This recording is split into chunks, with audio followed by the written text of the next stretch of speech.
In this lecture, we're going to talk about another technique to keep the reader reading, and that is pacing. You want to keep your plot moving. Don't let it bog down. If it bogs down, the reader will start getting bored and they'll stop reading. And that's not the point of writing a page turner, right? So don't let your story drag. What you want to do is you want to balance plot elements so that action and romance and so on are spread out so it's not action, action, action. You want to have it be even and give readers interesting changes from chapter to chapter, scene to scene, page to page. And you also don't want to get into heavy background. The worst thing that you can do is start a book with just a whole bunch of background, all this before you get to the story, right? Begin at the middle, begin with the most interesting thing, begin with the hook, and then weave your background into your narrative so that it becomes part of your story rather than having big blocks of background. He was born in a tar paper shack and so on. So pacing has to do with really three elements that we're going to look at. And those elements are, first, the first tip is to space out the action, romance, intellect, backstory, all of these things. Categorize your little scenes as being of a particular type. And then you might even use a spreadsheet or something to look at the way that your action and so on is spread out. The other thing that you want to do is don't get bogged down in backstory. Don't have big blocks of backstory that take away from your plot and slow it down. Instead, work little snippets of backstory into your narrative.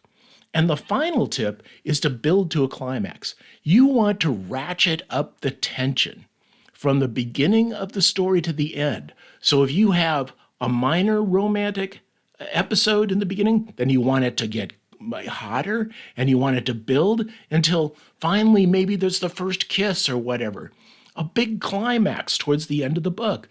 So keep the reader reading by ratcheting up the tension.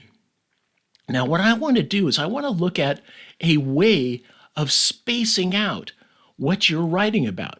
Let's say we have a book that is only 7 chapters long, and then we have scenes within it. Well, what you might do is you might put in, for instance, that the first scene has to do with action and romance, and then we have backstory and comedy in the second.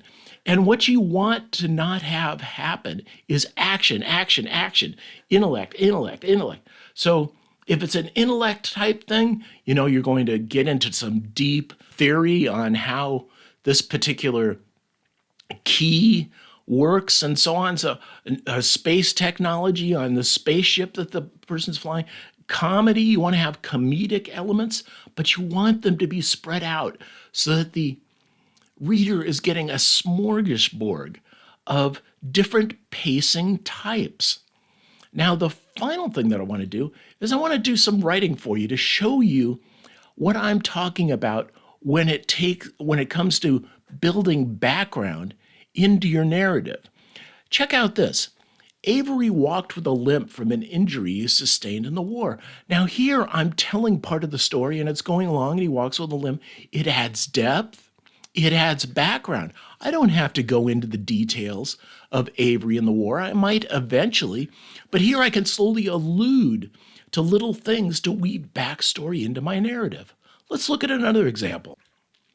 Johnny spoke with a noticeable lisp that he tried to hide ever since being taunted and teased in boarding school. What have we just established? He speaks with a lisp.